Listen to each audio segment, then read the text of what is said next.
Ayan, good morning mga idol. At kami ay papunta na ng Marilaki. Pero dito pa kami sa Carmona. Pumunta muna kami ng Dayap, Calauan, Laguna para daanan yung mga kasama namin. Dito na kayo mamaya mga idol. So, update tayo mga idol. Nandito kami sa Dayap, Calauan, Laguna para daanan yung mga kasama namin, si naparin mo natin at si naparin namin yung pag-asawa. Ngayon naman kasama ko yung isang anak ko. Yan, napila ko yung pandasal dito sa Dayap. So mamaya takot kayo mamaya. Isang mapagpalang araw sa inyo mga idol. Sa video ito ay pumunta kami ng Marilaki dahil gusto rin namin ma-experience ang mag-ride doon, kung bakit ito dinarayo ng mga riders. Marahil ay marami na nakakaalam o kaya ay na-experience na mag-rides doon kasama ang kanilang mga kaibigan. Pero sa gaya namin na unang beses pa lang na makakarating ng Marilaki, ay hayaan yung i-share namin sa inyo ang kakaibang experience namin. At kung ikaw ay hindi pa nakaka-experience ng motorin ng Marilaki, ay para sa iyo ang video na ito. Tara at samahan mo kaming ma-experience at magkaroon ng sarili mong karanasan sa pagpunta sa Marilaki. At kung ikaw ay bago pa lang na napadaan sa aking channel, ako nga pala si Richard Mix TV. Sa oras na ito ay binabaybay na namin ang Pagsanghan, Laguna. Kami ay nagmula sa Cavite at dumaan din ng Calauan upang daanan ang aming kasama. Bali 2 motor lang kami at backride ko ay ang aking anak at kasama naman namin ang aking kaibigan kasama ang kanyang OBA. At pagdating namin dito sa arko ng Pagsanghan ay tumigil muna kami sandali dahil dito na magsisimula ang aming paglalakbay papunta sa Marilaki. Ayan guys, dito na kami sa Pagsanghan. Ano sa rin wala to?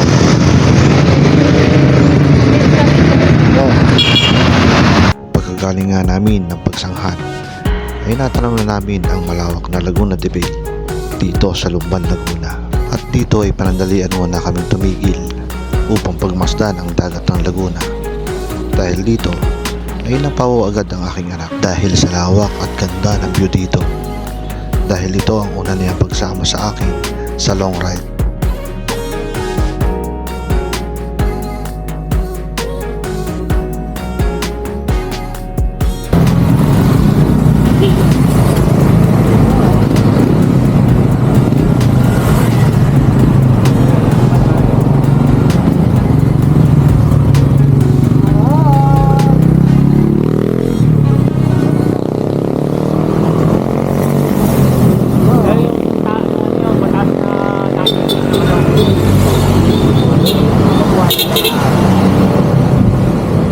Para kuha tayo lahat.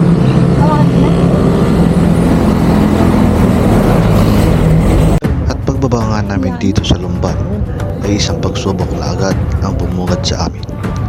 Isang baha ang aming kailangang malampasan. Ganito raw palagi kapag tumataas ang tubig dito sa Lumban. Kinakabahan man kami dahil baka tumirik ang aming mga motor dahil sa taas ng tubig. Subalit dito ko masusubukan ang aking Honda Click 160. Nasubukan ko na sa mga ahon at patarik na mga daan, pero hindi naman ako binigo. Pero sa ganitong sitwasyon ay susubukan ko makatawid.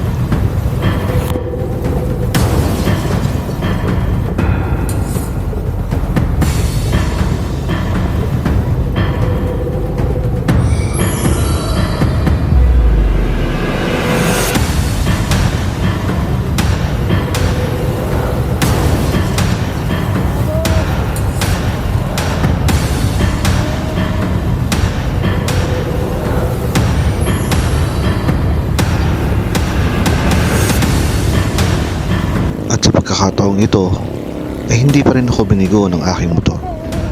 Ganon din ang aming kaibigan dahil natawid namin ang medyo may kahabaang baha na ito.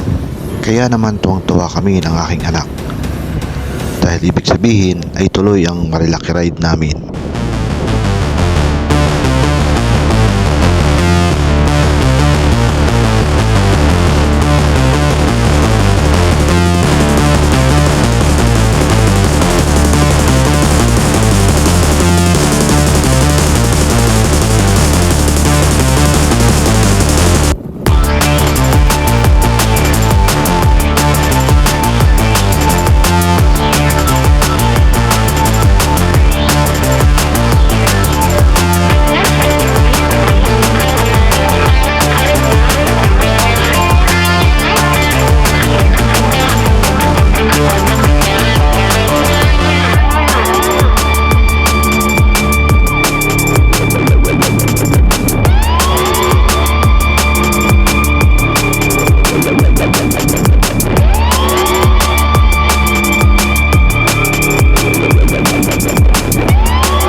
Pagdating namin sa lugar na ito ay puro ahon at lusong na.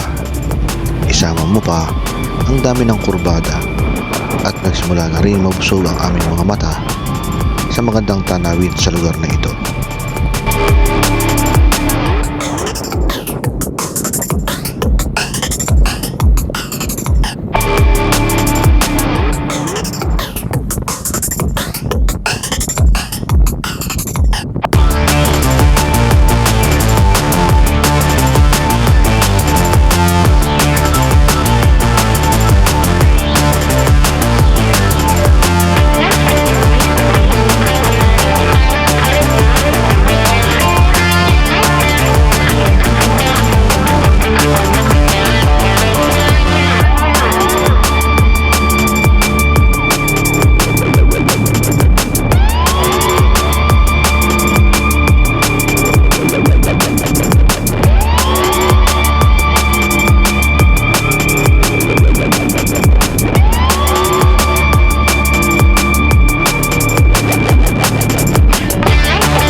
Dito ay ramdam na namin ang lamig at taas ng lugar.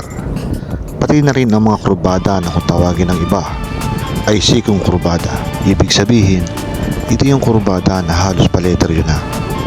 Kung hindi ka sanay at hindi mo kabisado, maaring mag-overshot ka dito at maging sanhi na aksidente, lalo na kung mabilis ka. Mas maganda na enjoy na lang natin ang lugar na ito at maging maingat sa ating pagmamaneho.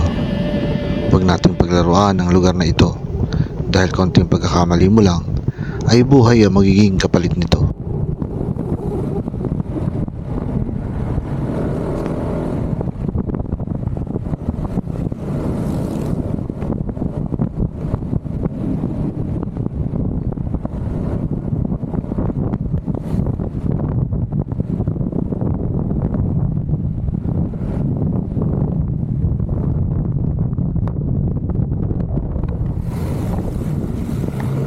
You say slow down.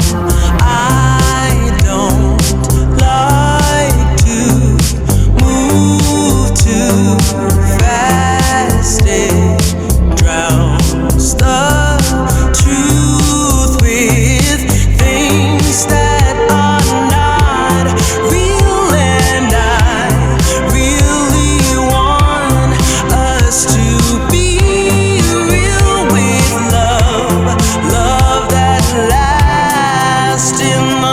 I messed up, gave too much.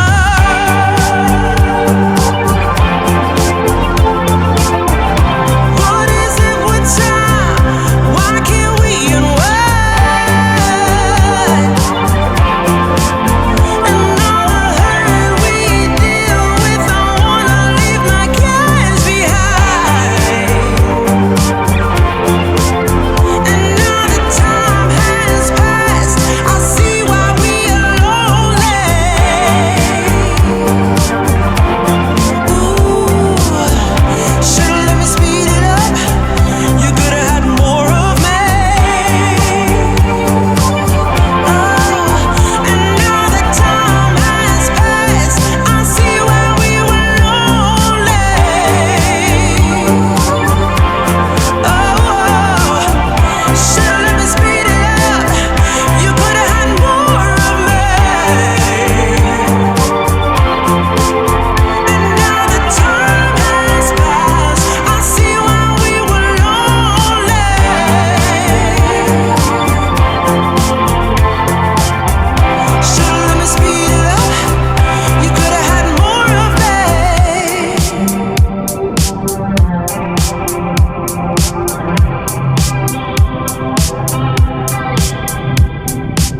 you say slow down.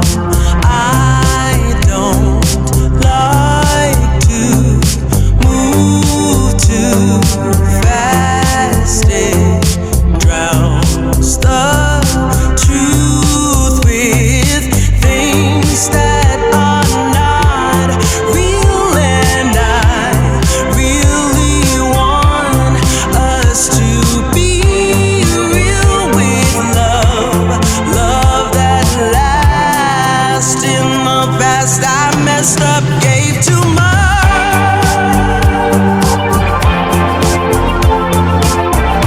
What is it with time? Why can't we unwind?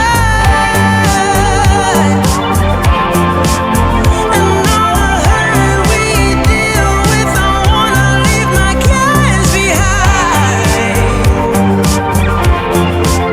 And now that time has passed, I see why we are lonely. Ooh, should've let me speed it up. You could've had more of me. And now that time has passed, Muli kaming tumigil dito upang ipaalam sa kasama ko na kami ay nasa Marilaki na. 10 minuto na lang ay marating na namin ang Big C kung tawagin dito. Bali na sa 2 oras din mahigit ang biyahe namin simula Calauan, Laguna hanggang dito sa Marilaki. Pero kung isasama ko yung 2 oras na biyahe namin simula Cavite ay mahigit 4 na oras din ang aming gugugulin upang makarating ng Marilaki. Kasama na ang mga stopover namin sa daan.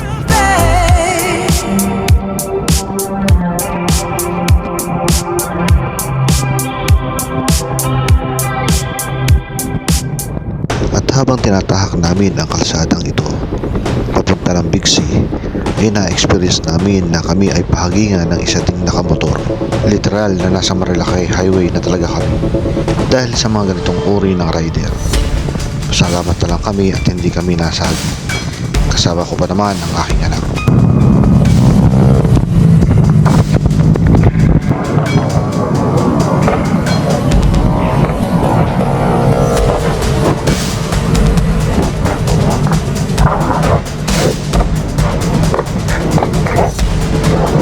Kung sino ka man, sana sa susunod ay maging maingat ka at enjoyin mo na lang ang pagmotor dito sa Marilaki. Dahil lahat tayo ay may pamilyang uuwian.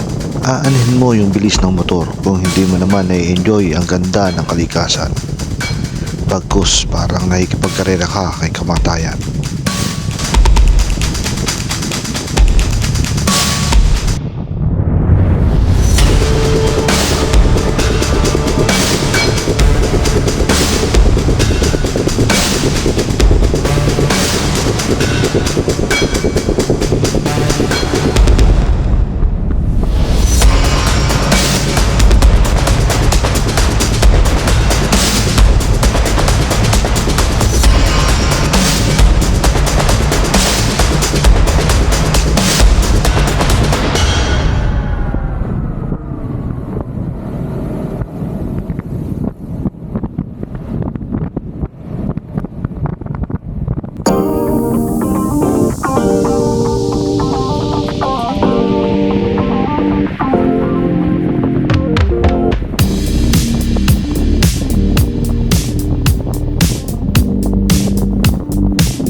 pagkatapos na ito ay narating na namin ang Big C.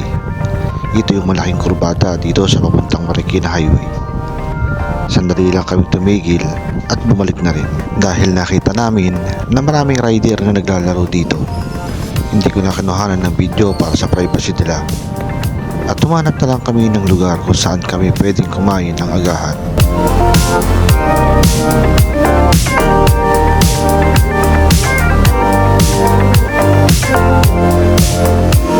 Ngayon nga ay nakakita kami na pwede naming kainan. Napakaganda rin ang ambience dito at meron din silang magandang view. At habang naghihintay kami ng in-order naming pagkain, ay napagdesisyonan namin na magpunta ng windmill sa Pililla, Rizal. At pagkatapos ay susunod namin ang Little Baguio. Sasamantalahin ko na ang rides na ito dahil malapit na rin akong bumalik ng Jeddah upang magtrabaho. At matatagalan na ulit ang makapag-rides tulad nito. Kaya abangan sa susunod kong video ang pagpunta namin ng Pililla, Rizal upang makita ang windmill ng Rizal at hindi mo na kailangan pumunta ng Ilocos. At kung hilig mo yung mga ganitong video ay huwag mong kalimutang mag-subscribe sa aking channel at pindutin mo na rin ang notification bell para ma-notify ka kapag meron akong bagong video na i-upload.